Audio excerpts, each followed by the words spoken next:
Hello traders, good evening.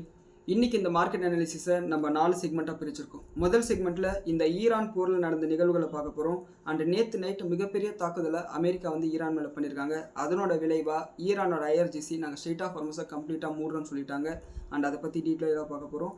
And அது மட்டும் இல்லாமல் இன்றைக்கி ஈவினிங் மறுபடியும் பிரசிடென்ட் ட்ரம்ப் என்ன சொல்லியிருக்காருன்னா, நேற்று நடந்ததை விட மிகப்பெரிய தாக்குதல் இன்றைக்கி நைட் நடக்க போகுதுன்னு சொல்லியிருக்காரு. அதன் காரணமாக மறுபடியும் க்ரூட் ஆயிலோட விலை இன்க்ரீஸ் ஆயிருக்கு. அதை டீட்டெயிலாக பார்க்க போகிறோம் முதல் செக்மெண்ட்டில். ரெண்டாவது செக்மெண்ட்டில் நம்மளோட இந்திய பொருளாதாரத்தை பற்றின செய்திகளை பார்க்க போகிறோம். அண்ட் அது மட்டும் இல்லாமல் இந்த ஸ்ட்ரெயிட் ஆஃப் ஹார்மஸில் போன கமர்ஷியல் வெசல்ஸ் மேலே நேற்று அமெரிக்கா தாக்குதல் நடத்தியிருக்காங்க, ஈரானை நோக்கி போன கமர்ஷியல் வெசல்ஸ் மேலே. அண்ட் இந்த தாக்குதலில் பார்த்தோம்னா கிட்டத்தட்ட 3 இந்தியர்கள் கொல்லப்பட்டிருக்காங்க. கிட்டத்தட்ட 40 இந்தியர்கள் என்ன ஆச்சோ ஏதாச்சோன்ற நிலைமையில் இருக்காங்க. அதை பற்றி டீட்டெயில்டாக பார்க்க போகிறோம். அண்ட் மூணாவது செக்மெண்ட்டில் நம்மளோட ஓவரால் போஸ்ட் மார்க்கெட் அனாலிசிஸ் பார்க்குறோம். நிஃப்டி, பேங்க் நிஃப்டி, சென்செக்ஸ், மற்ற sectors, gold, silver, crude oil, USD INR இதை பற்றியெல்லாம் பார்க்க போகிறோம். அண்ட் நாலாவது செக்மெண்ட்டில் கிட்டத்தட்ட 17 கம்பெனி சம்மந்தப்பட்ட ஸ்டாக் ஸ்பெசிஃபிக் நியூஸ் இருக்குது. அண்ட் அதை பற்றி டீட்டெயிலாக பார்க்க போகிறோம். அந்த செய்திகளை பார்க்குற பட்சத்தில் அந்த கம்பெனியில் ஷேர்ஸ் வாங்கலாமா வேணாமான்னு சொல்லிட்டு உங்களாலேயும் முடிவெடுக்க முடியும். அண்ட் இந்த வீடியோ ஃபுல்லாக பாருங்கள். இந்த வீடியோவை பற்றின உங்களோட கருத்துக்களை கீழே கமெண்ட் செக்ஷனில் சொல்லுங்கள். அண்ட் இந்த வீடியோ பார்த்துட்டு இருக்கிற ஏதாவது ஒரு பாயிண்ட் ஆஃப் டைமில் இந்த வீடியோவில் இருக்கிற தகவல்கள் உங்களோட ட்ரேடிங் ஆர் இன்வெஸ்டிங் யூஸ்ஃபுல்லாக இருக்குன்னு நீங்கள் நினச்சிங்கன்னா இந்த வீடியோக்கு ஒரு லைக் கொடுங்க. இப்போ வீடியோக்குள்ளே போகலாம். அண்ட் நேற்று நம்மளோட மார்க்கெட் அனாலிசிஸ் வீடியோவில் நம்ம பேசிகிட்டு இருக்கும்போதே சொல்லியிருந்தோம், இந்த மாதிரி பிரசிடென்ட் ட்ரம்ப் ஈரான் ஒரு டீலை சைன் பண்ணுறதுக்கு ரொம்ப நாள் எடுத்துக்கிட்டாங்க, ரொம்ப நாளாக பேசிகிட்டே இருக்காங்க, அதுக்கான விலையை அவங்க கொடுக்க போகிறாங்க அப்படின்னு சொல்லிட்டு ஒரு போஸ்டர் போட்டிருந்தார். அதுக்கேற்ற மாதிரியே நேற்று நேற்று நைட்டுக்கு மேலே மிகப்பெரிய ஒரு தாக்குதலை ஈரான் மேலே கண்டினியூ பண்ணியிருக்காங்க. அதாவது ஈரானோட தெற்கு பகுதியில் ஆரம்பித்து ஈரானோட வடகிழக்கு பகுதி பாகிஸ்தான் பார்டரை ஒட்டி முதல்ல அட்டாக்ஸ் ஸ்டார்ட் பண்ணிடுறாங்க. அங்கே ஸ்டார்ட் பண்ண அட்டாக் அப்படியே ஈரானோட மத்திய பகுதி வரையும் போயிருக்கு. ஏன்னா இந்த பக்கம் ஸ்ட்ரெயிட் ஆஃப் ஹார்மஸில் தான் இப்போ அமெரிக்காவோட போர்க்கப்பல்கள்லாம் நின்றுட்டுருக்கு, பிளாக்கெட் பண்ணிட்டு இப்படி அட்டாக் பண்ண ஆரம்பிச்சிருக்காங்க, ஃபுல்லாக போயிருக்காங்க. அண்ட் இந்த தாக்குதலில் இனிஷியல் அட்டாக்ஸில் ஈரானோட தெற்கு பகுதியில் சிரிக், குசம் ஐலாண்ட், மினார், கிஷ்ட் ஐலாண்ட்ஸ் பார்த்தீங்கன்னா அட்டாக் பண்ணியிருக்காங்க. அண்ட் இந்த தாக்குதலோட அடுத்த கட்டமாக சென்ட்ரல் ரீஜன்ஸில் இஸ்ஃபஹான் மாகாணத்துலலாம் அட்டாக் பண்ணியிருக்காங்க. அண்ட் போர்ட் கர்கான் நார்த் ஈஸ்டர்ன் சைடில் இருக்குது, அதையும் அட்டாக் பண்ணியிருக்காங்க. ஸோ இந்த மாதிரி இவங்க அட்டாக் பண்ணும்போது ஈரானில் இருக்கக்கூடிய சவுத் ஃபார்ஸ் கேஸ் ஃபீல்டு தான் உலகத்திலே இருக்கக்கூடிய மிகப்பெரிய கேஸ் ஃபீல்டு. அங்கேருந்து தான் மிகப்பெரிய அளவுக்கு நேச்சுரல் கேஸ் உற்பத்தி பண்ணுறாங்க. அண்ட் அந்த கேஸ் ஃபீல்டோட கேஸ் காம்ப்ளெக்ஸஸ் தகர்த்திருக்காங்க. கிட்டத்தட்ட அசையுல்லா, புஷர் அப்படின்ற ப்ராவின்சஸில் இருக்கக்கூடிய கேஸ் ஃபீல்டை அழிச்சிட்டதா சொல்லியிருக்காங்க. இது மிகப்பெரிய ஒரு நெகட்டிவ் நியூஸாக பார்க்கப்படுது. அண்ட் இதுக்கு பதிலடி கொடுக்குற மாதிரி ஈரான் ஒரு சில ஏவுகணைகளை, பேலிஸ்டிக் மிசைல்ஸை அமெரிக்காவோட மிலிட்ரி பேசஸ் மேலே செலுத்திருக்கிறதா சொல்லியிருக்காங்க. A wave of drone attack பண்ணியிருக்கிறதா சொல்லியிருக்காங்க. அண்ட் இந்த அட்டாக்ஸில் ஏகப்பட்ட அமெரிக்கன் ஏர்கிராஃப்ட் கேரியர்ஸை நாங்கள் ஏர்கிராஃப்ட்ஸை அழிச்சதாக ஈரானும் சொல்லியிருக்காங்க. ஆனால் அமெரிக்கா இதை ஒத்துக்கல. ஈரான் இந்த இடத்துல அட்டாக்ஸ் நடந்துச்சுன்னு சொல்லிட்டு ஒத்துக்கிட்டாங்க. அண்ட் அது மட்டும் இல்லாமல் இந்த மாதிரி அட்டாக்ஸ் நடந்ததுக்கப்புறம் ஈரானோட ஐஆர்ஜிசி நாங்கள் ஸ்ட்ரெயிட் ஆஃப் ஹார்மஸை கம்ப்ளீட்டாக மூடுறோம், இதுக்கு மேலே கப்பல்கள் ஏதாவது வந்தால் நாங்கள் சுட்டு தள்ளிடுவோன்ற மாதிரி மிரட்டலை கொடுக்குறாங்க. அண்ட் இன்றைக்கி ஏர்லி மார்னிங்காக 2 கப்பலை சுட்டதாக ஒரு செய்தியை அனௌன்ஸ் பண்ணியிருக்காங்க. அண்ட் இது இப்படி இருக்கும்போது நேற்று அமெரிக்கன் பிரசிடென்ட் ட்ரம்ப் இந்த அட்டாக்ஸ் எல்லாம் போயிட்டு இருக்கும்போது ஈரானோட டாப் லீடர்ஸ் என்கிட்ட பேசிகிட்டு இருக்காங்க, இந்த அட்டாக்ஸை நிறுத்த சொல்லி என்கிட்ட ரெக்வஸ்ட் பண்ணுறாங்கன்னு சொல்லியிருக்காங்க. இதுக்கு ஈரான் இல்லை ட்ரம்ப் சொல்கிறதெல்லாம் உண்மை கிடையாதுன்னு சொல்லிட்டு மறுத்திருக்காங்க. அண்ட் அதே மாதிரி இன்றைக்கி ஈவினிங் ஒரு அப்டேட் என்னென்னா, இந்த ஸ்ட்ரெயிட் ஆஃப் ஹார்மஸில் கப்பல் போக்குவரத்து கம்ப்ளீட்டாக 0 ஆகிடுச்சு அப்படின்னு சொல்லிட்டு ஒரு அப்டேட் வந்திருக்கு. காலையிலேருந்து இந்த அட்டாக்ஸ் எல்லாம் நடந்ததோட விளைவாக இப்போ கப்பல் போக்குவரத்து மறுபடியும் 0க்கு வந்துடுச்சு. அண்ட் இந்த கப்பல் போக்குவரத்தை ஈரானோட ஐஆர்ஜிசி நிறுத்தத்துக்கு இன்னொரு காரணம் இருக்குது. நேற்று அமெரிக்கன் பிரசிடென்ட் கிட்ட அங்கே நியூஸ் ரிப்போர்ட்டர்ஸ் கேட்கும்போது இவர் என்ன சொல்கிறாருன்னா, நான் ஒரு சீக்ரெட் ஆப்ரேஷன் கண்டக்ட் பண்ணி கிட்டத்தட்ட 200 கமர்ஷியல் விசல்ஸை இந்த ஸ்ட்ரெயிட் ஆஃப் ஹார்மஸ்லேருந்து வெளியே கொண்டு வந்திருக்கேன். இதனால் பல லட்சம் டாலர்ஸ் அளவுக்கு க்ரூட் ஆயில் மார்க்கெட்டுக்குள்ளார வந்திருக்கு அப்படின்ற மாதிரி ஸ்டேட்மெண்ட் கொடுக்குறாரு. அதாவது இந்த ஸ்ட்ரெயிட் ஆஃப் ஹார்மஸில் கப்பல் போக்குவரத்து நடந்துட்டுருக்கு, கொஞ்சம் கொஞ்சமாக கப்பல்கள் வந்துட்டுருக்குன்னு சொல்லிட்டு நம்ம இந்தியாவில், தமிழ்நாட்டில், கிருஷ்ணகிரியில் இருக்கக்கூடிய எனக்கு தெரியுது நியூஸில் பார்த்துட்டு சொல்லிட்டு இருக்கோம். அதாவது ஈரானும் சம்மதிச்சு தான் இந்த கப்பலை எல்லாம் விட்டுட்டு இருந்தாங்க. ஆனால் இவர் இவர் தான் அங்கே போய் சீக்ரெட் ஆப்ரேஷன் நடத்தி கமர்ஷியல் வெசல்ஸ் எல்லாம் கூட்டிகிட்டு வந்த மாதிரி சொல்கிறாரு. அண்ட் இதுக்கு அவனுக்கு டென்ஷன் ஆகிட்டு, அப்படியா இதுக்கு மேலே எப்படி போகுதுன்னு பார்த்துருவோன்ற மாதிரி மறுபடியும் பிளாக் பண்ணிட்டாங்க. அண்ட் இதுவும் க்ரூட் ஆயில் மேலே ஒரு ப்ரெஷரை போட தான் செய்யுது. அண்ட் இது இப்படி இருக்கும்போது நேற்று அமெரிக்கன் பிரசிடென்ட் ட்ரம்ப் இன்னொரு ஸ்டேட்மெண்ட்டும் பண்ணியிருக்காரு. ஈரான் நாளைக்குள்ளார டீலை சைன் பண்ணலைன்னா, அதாவது வேலைக்கிழமைக்குள்ளே டீலை சைன் பண்ணலைன்னா மிகப்பெரிய தாக்குதலை பண்ணுவோம் அப்படின்ற மாதிரி சொல்லியிருக்காங்க. அண்ட் இன்னைக்கு ஈவினிங் அமெரிக்கன் பிரசிடென்ட் ட்ரம்ப் இன்னொரு தாக்குதல் பண்ண போகிறோம்னு சொல்லிட்டு அப்டேட் பண்ணிட்டார். அதாவது எப்பயுமே 4:30 மணிக்கு போஸ்ட் போடுற மனுஷன் இன்னைக்கு 5:52க்கு போஸ்ட்டை போட்டிருக்காரு. இதில் அவர் என்ன சொல்லியிருக்காருன்னா, த United states will be hitting Iran very hard tonight. whose navy Air Force, radar, anti-aircraft and all other forms of defense together with most of its offensive capabilities are gone. At some point in that not too distant future, we will be taking Karg Island and other oil infrastructure points and assume total control of their oil and gas markets, much like we have with Venezuela, which is working brilliantly for Venezuela and United States of America அப்படின்னு சொல்லியிருக்காரு. இது எந்த அளவுக்கு ஒரு அநியாயம் அராஜகம் பாருங்களேன். அவங்கள கம்ப்ளீட்டாக அடித்து முடிச்சுட்டு அவங்களோட க்ரூட் ஆயில் அதுக்கப்புறம் எனர்ஜி ஃபெசிலிட்டிஸ் எல்லாம் இவங்க வந்து கண்ட்ரோல் பண்ணிப்பாங்களா. இந்த மாதிரி ஒரு போஸ்ட்டை போட்ட உடனே மறுபடியும் க்ரூட் ஆயில் $94 வந்து போயிடுது இன்றைக்கி ஈவினிங். கிட்டத்தட்ட மெதுவாக நேற்று நான் காலையில் நடந்த அட்டாக்ஸ் எல்லாத்தையும் கூல் டவுன் பண்ணிட்டு க்ரூட் ஆயில் $92 வந்து செட்டில் ஆகிட்டு இருந்தது. ஈவினிங் 5:50 இந்த மாதிரி ஒரு போஸ்ட் போட்டோடனே மறுபடியும் க்ரூட் ஆயிலோட விலை $94 போயிடுச்சு. இப்போ $93 பக்கத்தில் ட்ரேட் ஆகிட்டு இருக்கு. அண்ட் அது மட்டும் இல்லாமல் ஈரான் என்ன சொல்கிறாங்கன்னா, நாங்கள் வந்து மிலிட்ரி கேப்பபிலிட்டிஸை இன்னும் அதிகப்படுத்தியிருக்கோம். இந்த போர் ஆரம்பிக்கிறதுக்கு முன்னாடி எங்களோட மிலிட்ரி கேப்பபிலிட்டிஸ் எந்த அளவுக்கு இருந்ததோ அதை விட பல மடங்கு அதிகப்படுத்தியிருக்கோம்னு சொல்லிட்டு ஒரு ஸ்டேட்மெண்ட் கொடுத்துருக்காங்க. அண்ட் சைனா என்ன சொல்கிறாங்கன்னா, உடனடியாக இந்த மிடில் ஈஸ்டில் நடக்கக்கூடிய எஸ்கலேஷனை வந்து நிறுத்துங்க, எதுக்கு இந்த மாதிரி மிலிட்ரி ஆப்ரேஷன் பண்ணுறீங்கன்னு சொல்லிட்டு அவங்களும் ஒரு ஸ்டேட்மெண்ட் கொடுத்துருக்காங்க. அண்ட் இந்த அட்டாக்ஸ் வந்து நம்ம புரிஞ்சிக்க வேண்டிய ஒரு விஷயம் என்னென்னா, ரொம்ப நல்லா தெரியுது ஈரான் மேலே இஷ்டத்துக்கு வந்து ஃப்ளைட்டு பறந்துக்கிட்டே இருக்குது. அவங்க நினைக்கிற இடத்துல குண்டு போட்டுக்கிட்டே இருக்காங்க. நேற்று நைட்டு மட்டும் ஈரானோட தெற்கு பகுதியில் ஆரம்பித்து வடகிழக்கு பகுதியில் ஆரம்பித்து உள்ளார சென்ட்ரல் இஸ்ஃபஹான் மாகாணத்து வரையும் போயிருக்காங்க. இந்த இஸ்ஃபஹான் இடத்துல இருந்து தான் இந்த மிசைல்ஸு ட்ரோன்ஸ் எல்லாம் வச்சு அடிச்சிட்ருக்காங்க. இது இப்படி போகிற பட்சத்தில் ஈரானோட மத்திய பகுதியில் இருக்கக்கூடிய மற்ற இராணுவ தளவாடங்கள் எல்லாம் அழிச்சிட்டாங்கன்னா, இராணுவ தளவாடங்கள்ன்றது இந்த missile storage facilities, drone storage facilities எல்லாம் அழிச்சிட்டாங்கன்னா ஈரான் கம்ப்ளீட்டாக சரண்டர் ஆகிறதுக்கு வாய்ப்பு இருக்குது. அண்ட் அது அப்படி இருக்கும்போது அங்கே யுரேனியம், என்ரிச்டு யுரேனியம் இன்னும் எப்படி இருக்குது, என்ன இருக்குதுன்னு சொல்லிட்டு நீங்கள் கம்ப்ளீட் டீட்டெயில்ஸ் எங்களுக்கு கொடுக்கணும்னு சொல்லிட்டு இன்டர்நேஷ்னல் அட்டாமிக் எனர்ஜென்சியும் வந்து கேட்டிருக்காங்க. ஸோ இதுதான் வந்து ஆஸ் ஆஃப் நவ் இருக்கக்கூடிய ஸ்டேட்டஸ். அண்ட் அது மட்டும் இல்லாமல் நேற்று அமெரிக்கன் மார்க்கெட் இந்த காரணத்தினால இல்லை, நேற்று சிபிஐ இன்ஃப்ளேஷன் டேட்டா வந்ததுனால 1.5% 2% அளவுக்கு அவங்களோட மேஜர் இண்டஸ்ட்ரீஸ் வந்து விழுந்திருந்தது. அண்ட் கோல்டு ப்ரைஸஸ்க்கு 2 நெகட்டிவான விஷயம். ஒன்று இந்த ஈரான் இஸ்ரேல் அமெரிக்கா போர், இன்னொரு பக்கம் இந்த போர்னால் உருவான பணவீக்கம், அங்கே இருக்கக்கூடிய சிபிஐ இன்ஃப்ளேஷன். அண்ட் அதன் காரணமாக கோல்டு ப்ரைஸஸ் கிட்டத்தட்ட 2.5% மேலே வந்தது இன்னைக்கு இன்ட்ராடேயில் ஆல்மோஸ்ட் ஃப்ளாட்டாக இருந்தாலும் கிட்டத்தட்ட பயங்கரமான நெகட்டிவிட்டியோட தான் இருந்தது.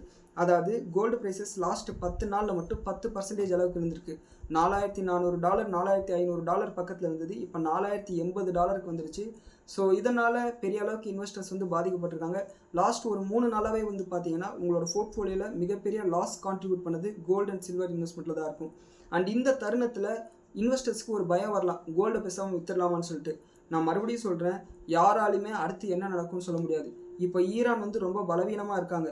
மேபி நாளைக்கே டீல் சைன் பண்ணுறேன்னு சொன்னாங்கன்னா இது எல்லாமே வந்து குபீர்னு சொல்லிட்டு ஏறும். எனக்கு நல்லா ஞாபகம் இருக்குது, மார்ச் மாதத்தில் இப்படி தான் இதே மாதிரி 4:45 வந்து நான் சீஸ்ஃபயர் அனௌன்ஸ் பண்ணுறேன். ஃபஸ்ட் டைம் வந்து 7 நாள் சீஸ்ஃபயர் வந்து அனௌன்ஸ் பண்ணுறேன்னு சொல்லிட்டு ட்ரம்ப் சொல்கிறார். அன்னைக்கு கோல்டு இதே மாதிரி $4,100 வந்துட்டு டக்குன்னு சொல்லிட்டு மறுபடியும் $4,300 போச்சு. எனக்கு இன்னும் நல்லா ஞாபகம் இருக்குது அந்த நிகழ்வு, சரிங்களா? ஸோ அப்படி எப்படி வேணாலும் மாறலாம். ஸோ கொஞ்சம் பேஷன்ஸாக இருங்க. உங்களுக்கு எப்போ பேனிக் வரும்னு பார்த்தீங்கன்னா, நீங்கள் அதிகமான பணத்தை ஒரே ஒரு அசெட் கிளாஸ்லையோ இல்லை ஒரே ஒரு கம்பெனிலையோ இன்வெஸ்ட் பண்ணிங்கன்னா தான் உங்களுக்கு பேனிக் வரும். கரெக்டாக நீங்கள் டைவர்சிஃபை பண்ணிட்டீங்கன்னா மார்க்கெட் விழுந்தால் கூட அதனோட பாதிப்பு ரொம்ப கம்மியாக தான் உங்களோட போர்ட்ஃபோலியோவில் இருக்கும். அதனால தான் நான் வந்து அசெட் டைவர்சிஃபிகேஷன் வந்து நிறைய வீடியோஸில் வந்து நான் எம்பசைஸ் பண்ணுறேன். அதாவது கோல்டில் 15% 20% மேலே வைக்காதீங்க. சில்வரை வந்து ஒரு குறிப்பிட்ட ஒரு கம்பெனியோட ஷேர் மாதிரி பாருங்கள், 2% மேலே வைக்காதீங்க. மற்ற எந்த கம்பெனியாக இருந்தாலும் 3% மேலே அலோகேஷனை கொடுக்காதீங்க. ஒரு குறிப்பிட்ட செக்டாருக்கு ஒரு 10% மேலே அலோகேஷனை கொடுக்காதீங்க. இதுதான் வந்து அசட் அலோகேஷன். இதை மெயின்டைன் பண்ணிங்கன்னா உங்களுக்கு வந்து பயம் இருக்காது. அண்ட் அது மட்டும் இல்லாமல் நேற்று இந்த இன்ஃப்ளேஷனெல்லாம் வந்ததுக்கப்புறம் அமெரிக்கன் பிரசிடென்ட் ட்ரம்ப் என்ன சொல்கிறாருன்னா, ஐ லவ் இன்ஃப்ளேஷன் அப்படின்ற மாதிரி சொல்கிறார். உனக்கு என்னையா பிரச்சனை, எங்களுக்கு தான் பிரச்சனைன்ற மாதிரி இருக்குது. அண்ட் அது மட்டும் இல்லாமல் இன்ட்ரெஸ்ட் ரேட் ஹைக் பண்ணிடுவாங்களோன்ற ஒரு எக்ஸ்பெக்டேஷனில் யூஎஸ் ட்ரெஷரி ஈல்ட்ஸும் ஒன்று இன்க்ரீஸ் ஆகிருக்கு. அண்ட் அங்கே பாண்ட் மார்க்கெட்டில் பார்ட்டிசிபேட் பண்ணுற ட்ரேடர்ஸ் வந்து இதுக்கு வந்து ப்ரிப்பேர் ஆகிட்டு இருக்காங்கன்னு சொல்லிட்டு நியூஸ் அப்டேட்ஸ் வந்திருக்கு. அண்ட் அடுத்து இன்றைக்கி நம்மளோட இந்தியா ஓரியன்ட் நியூஸ் பார்த்தோம்னா, நேற்று அமெரிக்கா வந்து ஈரானை நோக்கி போன கப்பல்கள் மேலே தாக்குதல் பண்ணாங்கன்னு சொல்லிட்டு செய்திகளை நம்மளோட நியூஸ் அனாலிசிஸில் நம்ம பார்த்தோம்.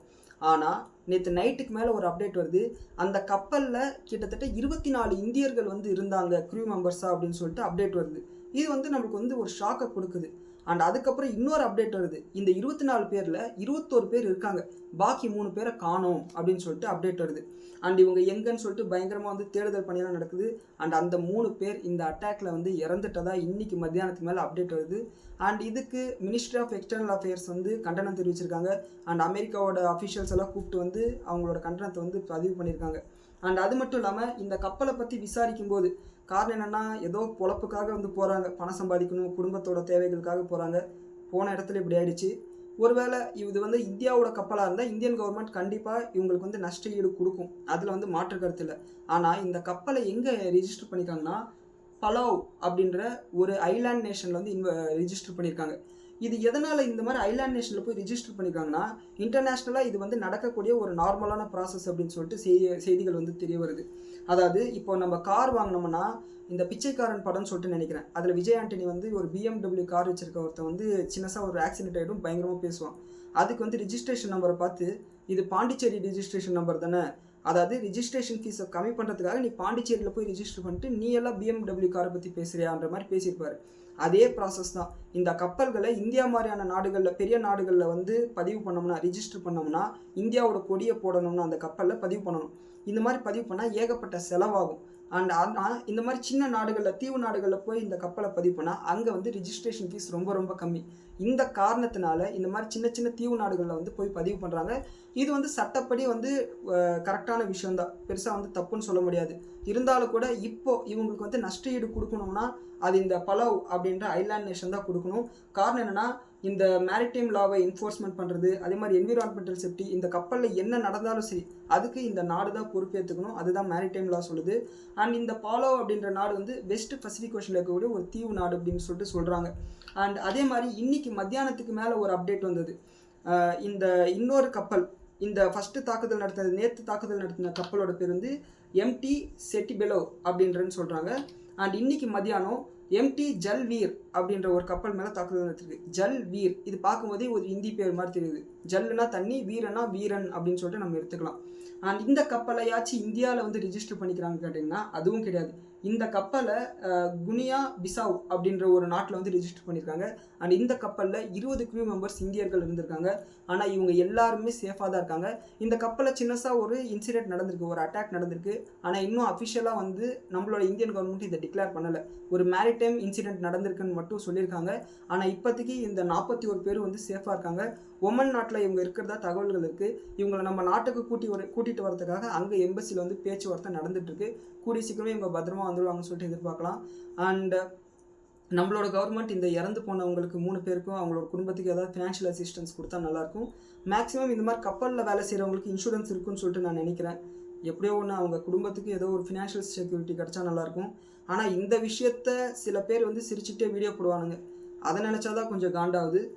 அண்ட் நம்மளோட ஆயில் மினிஸ்ட்ரி வந்து இன்றைக்கி ஒரு அப்டேட் கொடுத்துருக்காங்க. பெட்ரோல் டீசல் மேலே எக்ஸைஸ் டியூட்டியை வந்து எடுத்துட்டோன்னு சொல்லிட்டு ஒரு மாதத்துக்கு முன்னாடி அப்டேட் கொடுத்துருந்தாங்க. இந்த பெட்ரோல் டீசல் மேலே எக்ஸைஸ் டியூட்டி எடுத்த மாதிரி எத்தனால் பிளெண்ட் பண்ண பெட்ரோல் மேலேயும் எக்ஸைஸ் டியூட்டியை நாங்கள் எடுக்கிறோம் அப்படின்னு சொல்லிட்டு சொல்லியிருக்காங்க. அதாவது எத்தனால் 22, எத்தனால் 25, எத்தனால் 27, எத்தனால் 30 இந்த 4 வெரைட்டி ஆஃப் பெட்ரோல்லையும் நாங்கள் எக்ஸைஸ் டியூட்டியை வந்து ரிமூவ் பண்ணுறோன்னு சொல்லியிருக்காங்க. அண்ட் அது மட்டும் இல்லாமல் இந்த எத்தனால் பிளெண்டட் பெட்ரோலை ரோல் அவுட் பண்ணுறதுக்கு மார்க்கெட்டுக்குள்ளார கொண்டு வரதுக்கு முன்னாடி series of testing and experiment பண்ணி கன்சல்டேஷன்லாம் வாங்கினதுக்கப்புறம் தான் நாங்கள் கொண்டு வரோம் அப்படின்னு சொல்லிட்டு சொல்லியிருக்காங்க. இது ஒரு பாசிட்டிவான விஷயமாக பார்க்கப்படுது. ஆனால் என்னதான் எக்ஸைஸ் டியூட்டி எடுத்தாலும் ஆயில் மார்க்கெட்டிங் கம்பெனிஸ் அது நம்மள மாதிரி கஸ்டமர்ஸுக்கு பாஸ் ஆன் பண்ணுவாங்களான்றது ஒரு கேள்விக்குறி தான். அண்ட் அடுத்து நம்மளோட அக்ரிகல்ச்சர் மினிஸ்டர் வந்து ஒரு ஸ்டேட்மெண்ட் கொடுத்துருக்காங்க. என்னென்னா, யூரியாவோட இறக்குமதியோட விலை வந்து கூடிய சீக்கிரமே 50% அளவுக்கு விழுறதுக்கு வாய்ப்பு இருக்குன்னு சொல்லியிருக்காங்க. காரணம் என்னென்னா, சைனாவில் யூரியா வாங்குறதோட அளவு வந்து பெரிய அளவில் குறைஞ்சிருக்கு அப்படின்ட்டு சொல்லியிருக்காங்க. இந்த கேரிஃப் சீசனுக்குள்ளார, இந்த கேரிஃப் சீசன் ஆரம்பிக்கிறதுக்குள்ளார இந்த யூரியாவோட விலை குறையிறதுக்கு வாய்ப்பு இருக்குது அப்படின்னு சொல்லியிருக்காங்க. கேரிஃப் சீசன்னா இந்த ஜூன்லேருந்து அக்டோபருக்குள்ளார இருக்கக்கூடிய நடவு செய்யக்கூடிய காலகட்டம் தான் கேரிஃப் சீசன் சொல்கிறாங்க. அண்ட் இது ஒரு பாசிட்டிவான விஷயமாக பார்க்கப்படுது. அண்ட் நேற்று ஆன்டி டம்பிங் டியூட்டியை ஸ்டீல் அண்ட் சோலார் ப்ராடக்ட்ஸ் மேலே போட போகிறாங்க அப்படின்னு சொல்லிட்டு நம்ம பார்த்துருந்தோம். அதாவது வெளிநாட்டிலேருந்து இறக்குமதி செய்யக்கூடிய பொருட்கள் மேலே ஆன்டி டம்பிங் டியூட்டி போட்டால் அந்த பொருட்களோட விலை வந்து அதிகமாகிடும்.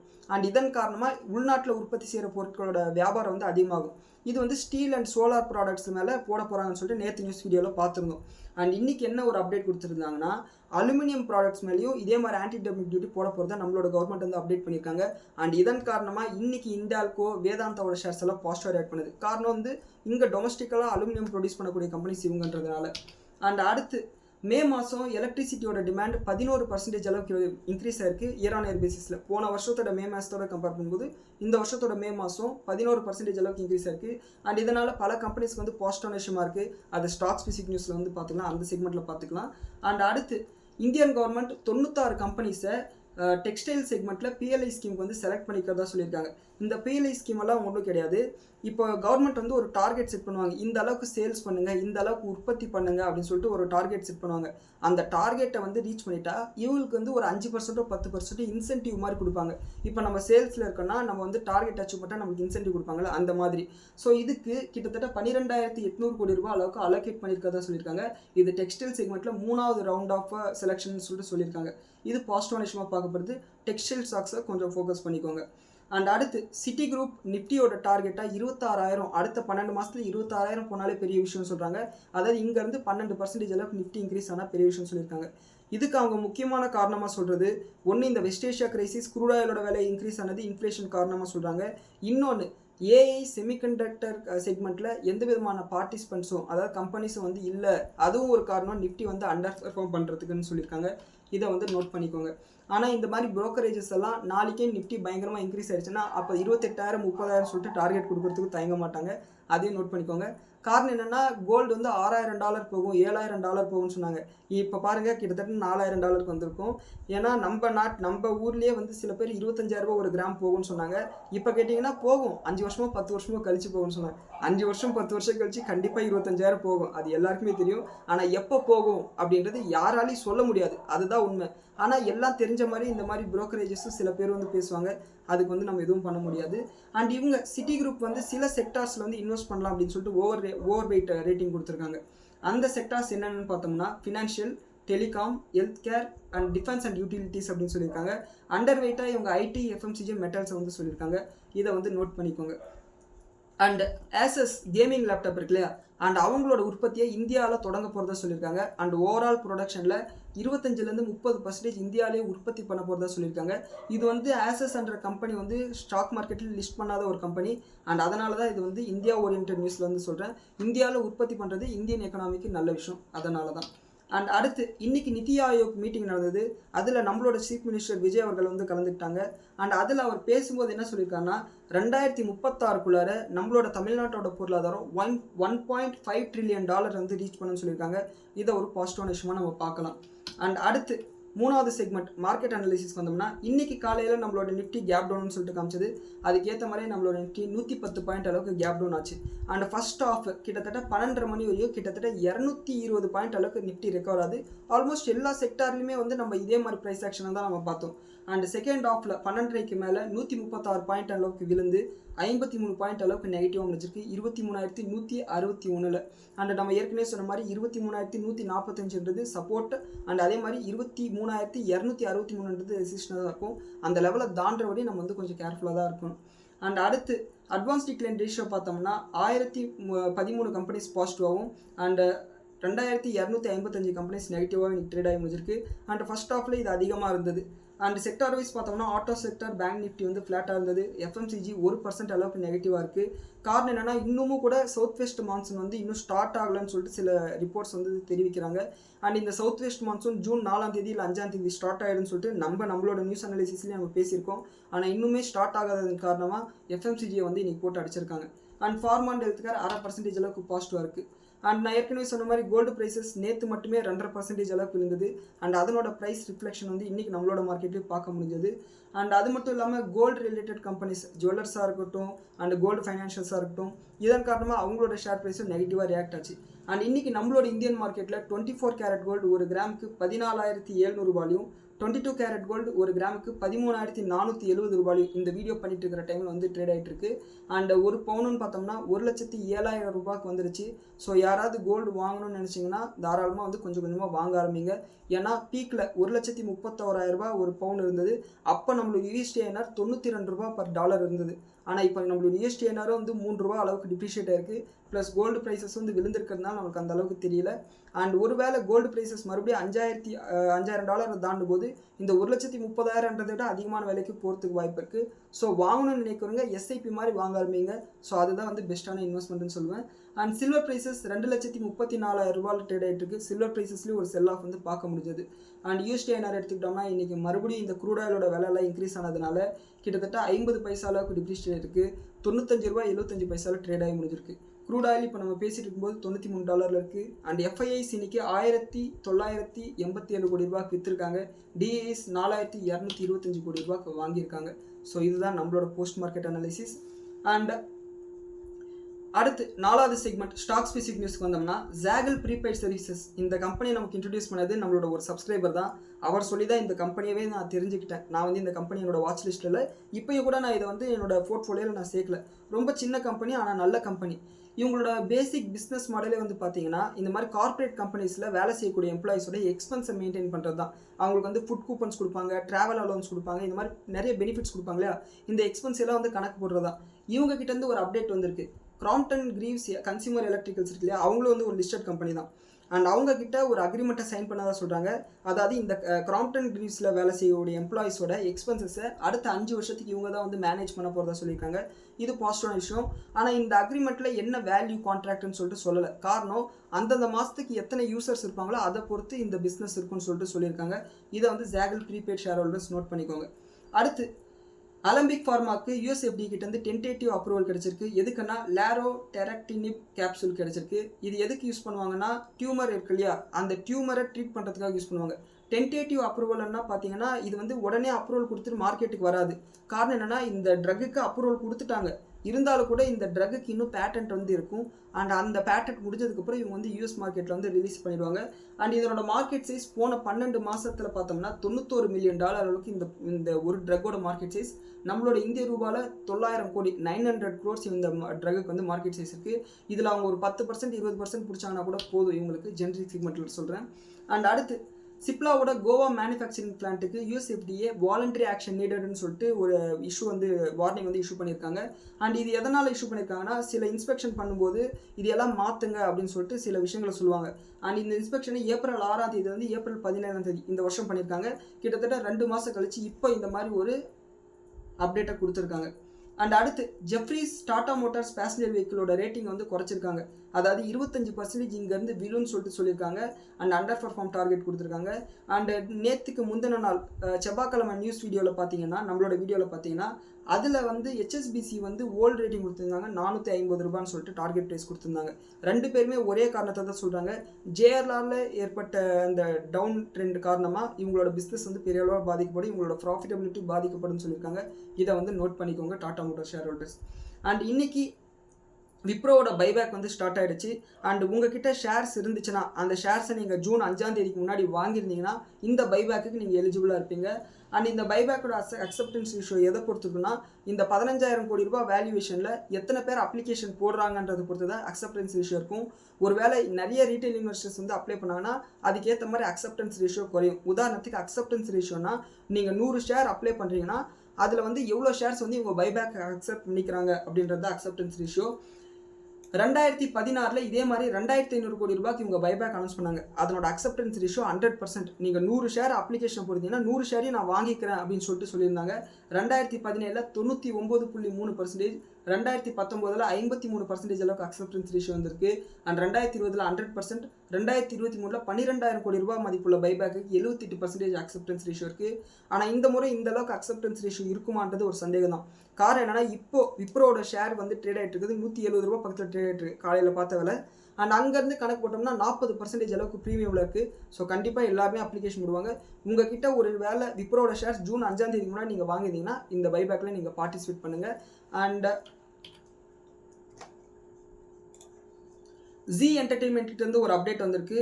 இவங்களோட போர்டு வந்து ஃபண்ட் ரைசிங்க்கு அப்ரூவல் கொடுத்துருக்காங்க. கிட்டத்தட்ட 2,300 கோடி ரூபாய் அளவுக்கு இவங்களோட பிஸ்னஸ் எக்ஸ்பென்சஸஸ்க்காக இவங்க வந்து ஃபண்ட் ரைசிங் பண்ண போகிறதா சொல்லியிருக்காங்க. அண்ட் இதை நோட் பண்ணிக்கோங்க. பொதுவாக வந்து டெலிவிஷன் கம்பெனிஸில் வந்து இன்வெஸ்ட் பண்ணாதீங்க, அது அந்த அளவுக்கு ப்ராஃபிட்டபுளாக இருக்காது. அண்ட் ஆர்இசி பிஎஃப்சியோட மெர்ஜருக்கு பிரசிடென்ட்டோட அப்ரூவல் கிடச்சிருக்கு. காரணம் என்னென்னா ஆர்இசி பிஎஃப்சி ரெண்டுமே வந்து பப்ளிக் செக்டார் கம்பெனி இயல்பாகவே பிரசிடென்ட் தான் வந்து ஹோல்ட் பண்ணுவாங்க. நீங்கள் வந்து அவங்களோட ஹோல்டிங்கில் பார்த்தீங்கன்னா பிரசிடென்ட் ஆஃப் இந்தியா அப்படின்ற மாதிரி இருக்கும். ஸோ இது வந்து அவங்களுக்கு வந்து பாசிட்டிவான விஷயமாக பார்க்கப்படுது. ஒன்ஸ் மெர்ஜர் ஆச்சுன்னா தேவையில்லாத எக்ஸ்பென்சஸ் எல்லாம் குறைக்க முடியும். அண்ட் வேஸ்கான் இன்ஜினியர்ஸ்னு சொல்லிட்டு ஒரு small cap micro gap company, and இவங்களோட ஷேர் ப்ரைஸ் இன்னைக்கு 5% அளவுக்கு அப்பர் சர்க்யூட் அடிச்சது. காரணம் என்னன்னா இவங்களுக்கு அசாமோட பப்ளிக் ஒர்க் டிபார்ட்மெண்ட்ஸ் பிடபிள்யூடி இருக்கு இல்லையா, அவங்க கிட்ட இருந்து ஆர்பிஐயோட குவார்ட்டர்ஸை ரீடெவலப்மெண்ட் பண்ணுறதுக்கான ஆர்டர் கொடுத்துருக்காங்க. இந்த ஆர்பிஐயோட குவார்ட்டர்ஸ் கவுகாட்டியில் இருக்குது. இது வந்து ஒரு பாசிட்டிவ் விஷயமாக பார்க்கப்படுது. அண்ட் இந்த ஆர்டரோட ஒர்த்து பார்த்தீங்கன்னா 347 கோடி. இவங்களோட மார்க்கெட் கேப்பு 800 கோடி. இன்னைக்கு 5% ஏறினதுக்கு அப்புறம். ஸோ இந்த அளவுக்கு சின்ன கம்பெனிக்கு கிட்டத்தட்ட half the size market cap அளவுக்கு ஆர்டர் கிடைச்சது பாசிட்டிவான விஷயமாக மார்க்கெட் பார்க்குது. இதை வந்து வாட்ச் லிஸ்ட்டில் போட்டு நம்ம வாட்ச் பண்ண வேண்டியதான். மேபி ஒரு வேளை வருங்காலத்தில் பெரிய கம்பெனியாக மாறுறதுக்கு வாய்ப்பு இருக்குது. அண்ட் அடுத்து 3A இன்ஃபோடெக்கு HPCL கிட்டேருந்து ஒரு ஆர்டர் கிடச்சிருக்கு. அதாவது இந்தியா ஃபுல்லாக அவங்களோட ஐடி இன்ஃப்ராஸ்ட்ரக்சரை மெயின்டைன் பண்ணுற வேலையை வந்து இவங்களுக்கு கொடுத்துருக்காங்க. அண்ட் இந்த ஆர்டரோட வேல்யூ 37 கோடின்னு சொல்லியிருக்காங்க. இது 3A இன்ஃபோடெக்கு பாசிட்டிவான விஷயமாக பார்க்கப்படுது. அண்ட் டோம்ஸ் இண்டஸ்ட்ரீஸ், இந்த பென்சிலோட பார்த்தீங்களா, டோம்ஸ் பென்சில், அவங்க வந்து ரெனால்ட்ஸ் பிராண்டை வந்து வாங்கிட்டதா சொல்கிறாங்க. இந்த ரெனால்ட்ஸ்ன்றது ரொம்ப ஃபேமஸான பென்னு. அண்ட் அந்த பிராண்டை வந்து வாங்கிட்டதா சொல்கிறாங்க. இந்த பிராண்டை $3.7 மில்லியன் கொடுத்து வாங்கியிருக்கதா சொல்லியிருக்காங்க. அண்ட் இதன் காரணமாக இவங்களோட பென் செக்மெண்ட்டில் இவங்களோட பிஸ்னஸ் வந்து ஸ்ட்ரென்தன் ஆகும். அண்ட் அது மட்டும் இல்லாமல் 6% அளவுக்கு இன்றைக்கி ஷேர் ப்ரைஸ் வந்து இன்க்ரீஸ் ஆகிருக்கு. அண்ட் எலக்ட்ரிசிட்டி டிமாண்ட் பற்றி நம்ம ஏற்கனவே இந்தியா ஸ்பெசிஃபிக் நியூஸில் வந்து பார்த்தோம், செக்மெண்ட் 2ல் பார்த்தோம். அண்ட் அதை பற்றி டீட்டெயிலாக பார்த்துருவோம். மே மாதத்தில் இயர் ஆன் இயர் பேசிஸில் எலக்ட்ரிசிட்டியோட டிமாண்ட் 11% அளவுக்கு இன்க்ரீஸ் ஆயிருக்கு போன வருஷத்தை கம்பேர் பண்ணும்போது. அண்ட் அதன் காரணமாக ஐஇஎக்ஸோட ட்ரேடிங் வால்யூம் 18% அளவுக்கு இன்க்ரீஸ் ஆயிருக்குன்னு சொல்கிறாங்க. அண்ட் மெக்வயர் வந்து பவர் செக்டாரில் ஜேஎஸ்டபிள்யூ எனர்ஜிஸ்க்கு வந்து அவுட் பர்ஃபார்ம் ரேட்டிங் கொடுத்துருக்காங்க. ₹720 டார்கெட் ப்ரைஸ் கொடுத்துருக்காங்க. அதானி பவருக்கு நியூட்ரல் கொடுத்துருக்காங்க. டாடா பவரை லிஸ்ட்லேயே எடுத்துக்கல இவங்க. அண்ட் அடுத்து மார்கன் ஸ்டான்லி இந்த ரிலையன்ஸ் இண்டஸ்ட்ரீஸ்க்கு டார்கெட் ப்ரைஸாக ₹1803 சொல்லியிருக்காங்க. கிட்டத்தட்ட ₹500 அளவுக்கு ஏறும்னு சொல்லியிருக்காங்க. காரணம் நேற்று ரிலையன்ஸுக்கும் ஃபேஸ்புக்கோட பேரண்ட் கம்பெனி மெட்டாக்கும் நடந்த டீல் தான். அண்ட் இந்த டீலில் நம்ம பார்த்த விஷயம் 168 மெகாவாட் கெப்பாசிட்டி இருக்கக்கூடிய ஏஐ டேட்டா சென்டரை மெட்டா வந்து லீஸுக்கு எடுக்க போகிறதா நம்ம பார்த்துருந்தோம். ஆக்சுவலாக இந்த ரிலையன்ஸ் கட்ட போகிற இந்த டேட்டா சென்டரோட கெப்பாசிட்டி 1 ஜிகாவாட் அப்படின்னு சொல்கிறாங்க. அதாவது பாக்கி இன்னும் 832 மெகாவாட் அளவுக்கு கெப்பாசிட்டி ஃப்ரீயாக தான் இருக்க போகுது. அண்ட் மெட்டாவே இதை வந்து ஸ்கேல் அப் பண்ணுறதுக்கு வாய்ப்பு இருக்குது. இதே மாதிரி மற்றவங்களுக்கும் இந்த டேட்டா சென்டரில் வந்து வாடகை கூட்டத்துக்கு வாய்ப்பு இருக்குது. இது ரிலையன்ஸ்க்கு பாசிட்டிவ் விஷயமாக பார்க்கப்படுது. அண்ட் ஒன்ஸ் இந்த க்ரூட் ஆயில் பிரச்சனையெல்லாம் முடிஞ்சிருச்சுன்னா ரிலையன்ஸ் இண்டஸ்ட்ரீஸோட ஷேர் ப்ரைஸ் ஏறுறதுக்கும் நிறைய வாய்ப்புகள் இருக்குது. அண்ட் அடுத்து பெர்ன்ஸ்டைன் வந்து ஆட்டோ செக்டாரில் வந்து சில ஸ்டேட்மெண்ட் பண்ணியிருக்காங்க. நேற்று பேங்க்ஸை பற்றி பேசியிருந்தாங்க. அதை பற்றி நம்மளோட மார்க்கெட் அனாலிசிஸ் நம்ம பேசணும். அண்ட் இன்றைக்கி வந்து பைக் செக்மெண்ட்டை பற்றி பேசியிருக்காங்க. இந்த 350cc மேலே இருக்கக்கூடிய பைக்கில் 2 பேருக்கு தான் போட்டி. அதாவது ப்ரீமியம் செக்மெண்ட்டில் ஒன்று பஜாஜ் ஆட்டோ, இன்னொன்று ராயல் என்ஃபீல்டுக்குன்னு சொல்லியிருக்காங்க. அண்ட் இந்த பஜாஜ் ஆட்டோவில் இதுவரையும் பஜாஜ் ட்ரையம்ப் அப்படின்னு சொல்லிட்டு 400cc வண்டியை வந்து ரிலீஸ் பண்ணியிருந்தாங்க. ஆனால் இப்போ கவர்மெண்ட் வந்து ஜிஎஸ்டி கட் பண்ணாங்க, செப்டம்பர் மாதம் கட் பண்ணாங்க. அண்ட் அந்த ஜிஎஸ்டி கட்டில் 350cc கீழே பைக்ஸ் இருந்தால் அவங்களுக்கு வந்து ஜிஎஸ்டி வந்து குறைச்சிருக்காங்க. அதனால் ராயல் என்ஃபீல்டு எப்படி 350cc கீழே வண்டி தயாரிக்கிறாங்களோ அதே மாதிரி நம்மளும் 350cc கீழே வண்டி தயாரிக்கணும்னு சொல்லிட்டு பஜாஜ் வந்து பிளான் பண்ணியிருக்காங்க. என்னதான் இவனுங்க பிளான் போட்டாலும் இவங்க வந்து அந்தளவுக்கு மார்க்கெட் ஷேர் இன்னும் கெயின் பண்ணல. மெதுவாக இப்போ தான் வந்து வளர்ந்துட்டு வராங்க ப்ரீமியம் செக்மெண்ட்டில். ஆனால் ராயல் என்ஃபீல்டோட வண்டிக்கு இன்னமும் கூட இந்தியாவில் ஒரு கிரேஸ் இருக்குன்னு சொல்லிட்டு இவங்க வந்து சொல்கிறாங்க. அண்ட் அது மட்டும் இல்லாமல் ராயல் என்ஃபீல்டோட வண்டியை புக் பண்ணிங்கன்னா சில வண்டிகளுக்கு 3 மாதம் அளவுக்கு வெயிட்டிங் பீரியட் இருக்குது. அதாவது வண்டியை நீங்கள் புக் பண்ணிட்டு காசை கட்டிட்டு 3 மாதம் வெயிட் பண்ணணும். ஆனால் பஜாஜ் ட்ரையம்பை வந்து டெலிவரி பண்ணுறதுக்கு 2 நாள் மேக்ஸிமம் எடுத்துக்கிறாங்க. அதுக்குள்ளே டெலிவரி கொடுத்துட்றாங்கன்னு சொல்லிட்டு சொல்லியிருக்காங்க. இது வந்து போக போக பஜாஜ் ஆட்டோவோட ஷேர் ப்ரைஸ் வந்து இன்க்ரீஸ் ஆகிறதுக்கு பாசிட்டிவான விஷயமா இருக்கும். அண்ட் அது மட்டும் இல்லாமல் இந்த பஜாஜ் ஆட்டோக்கு பை ரேட்டிங் கொடுத்துருக்காங்க. எய்ச்சர் மோட்டார்ஸ்க்கு பை ரேட்டிங் கொடுத்துருக்காங்க ₹8550 சொல்லிட்டு யூபிஎஸ் ப்ரோக்கரேஜ். இந்த எய்ச்சர் மோட்டார்ஸ் தான் ராயல் என்ஃபீல்டோட பேரண்ட் கம்பெனி. அண்ட் அடுத்து ஈக்விட்டா ஸ்மால் ஃபைனான்ஸ் பேங்க் வந்து இன்றைக்கி வந்து நெகட்டிவாக இருந்தது. ஆனால் இவங்களை வந்து ஒரு பாசிட்டிவான பிஸ்னஸ் அப்டேட் இருக்குது. இவங்களோட கைடன்ஸ் அடுத்த நிதியாண்டுக்கான கைடன்ஸ் கொடுத்துருக்காங்க. இந்த மைக்ரோ ஃபைனான்ஸ் செக்மெண்ட்டில் 10% அளவுக்கு அட்வான்சஸ் புதுசாக நாங்கள் லோனை கொடுப்போம், அதிகமாக கொடுப்போம்னு சொல்லியிருக்காங்க. அண்ட் அதே மாதிரி ஓவரால் அட்வான்சஸ் 20% அளவுக்கு வளரும் அப்படின்னு சொல்லிட்டு சொல்லியிருக்காங்க. இது பாசிட்டிவான விஷயமாக தான் பார்க்கப்படுது. இருந்தாலும் ஷேர் ப்ரைஸ் இன்றைக்கி போட்டு அடிச்சிருக்காங்க. அண்ட் டிசிஎஸ் ஒரு அறிவிப்பை கொடுத்துருக்காங்க. என்னன்னா ஆந்த்ரோபிக்கோட குளோபல் பார்ட்னர்ஷிப்பை நாங்கள் அனௌன்ஸ் பண்ணுறோன்னு சொல்லியிருக்காங்க. இது டிசிஎஸ்க்கு ஒரு பாசிட்டிவான விஷயமாக பார்க்கப்படுது. அண்ட் இப்போ நம்ம பேசிகிட்டு இருக்கிற இந்த நேரத்தில் கிஃப்ட் நிஃப்டி ஒரு 60 பாயிண்ட் அளவுக்கு கேப் டவுன்னு சொல்லிட்டு காமிக்குது. அமெரிக்காவில் டவ் ஜோன்ஸ் 0.5% அளவுக்கு பாசிட்டிவாகவும், நாஸ்டாக் 1% அளவுக்கு பாசிட்டிவாகவும், அண்ட் S&P 500 0.3% அளவுக்கு பாசிட்டிவாக இருக்குது. கோல்டு ப்ரைஸஸ் ஒரு $10 அளவுக்கு இன்க்ரீஸ் இருக்குது, $4090 இருக்குது. அண்ட் க்ரூட் ஆயில் எடுத்துக்கிட்டோம்னா இப்போ $93.5 இருக்குது. மேபி நைட்டோட நைட்டாக பெரிய அளவில் அட்டாக்ஸ் இருக்கிறதுக்கு வாய்ப்பு இருக்குது. அந்த மாதிரி ஏதாவது அப்டேட் இருந்துச்சுன்னா உங்களோட வாட்ஸ்அப் சேனலில் நான் அப்டேட் பண்ணுறேன். அண்ட் இந்த வீடியோவை பற்றின உங்களோட கருத்துக்களை வந்து கீழே கமெண்ட்டில் சொல்லுங்கள். இந்த வீடியோவை இதுவரையும் நீங்கள் பார்த்துருக்கீங்கன்னா நீங்கள் ஷேர் மார்க்கெட்டில் ஒரு சீரியஸ் இன்வெஸ்டராக இருப்பீங்க. அண்ட் இந்த வீடியோவில் இருக்கிற தகவல்கள் உங்களுக்கு யூஸ்ஃபுல்லாக இருக்கிற பட்சத்தில் இந்த வீடியோக்கு ஒரு லைக் கொடுங்க. நம்ம சேனலுக்கு நீங்கள் இதுவரையும் சப்ஸ்கிரைப் பண்ணினா சப்ஸ்கிரைப் பண்ணிக்கோங்க. நன்றி, வணக்கம்.